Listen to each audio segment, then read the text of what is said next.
The goal with this activity is to really work the legs. Here's what you're gonna do. You're gonna set up your bar in a position to do a front squat. And we wanna use a cross grip here with this. So with the cross grip, what I'm gonna do is I'm gonna make an X with my hands, just like so. And then I'm gonna get underneath the bar, and as I do the X, I'm gonna kind of swoop up just like that, okay?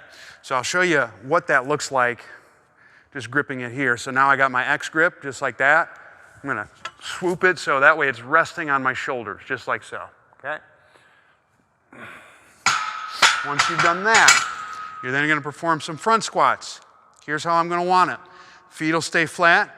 You wanna get an exhale, reach the elbows forward, subtle tuck, and then you're thinking about knees forward, butt down at the same time. Go as low as you can, comfortably, while maintaining heel contact. Exhale, come on up. It's gonna look like this. So I'm here, got my cross grip.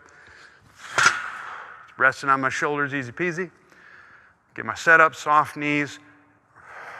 Exhale, reach, subtle tuck. Let's get it.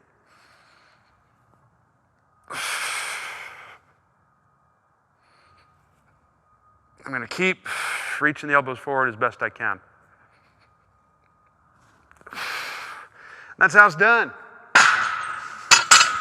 Give it a shot.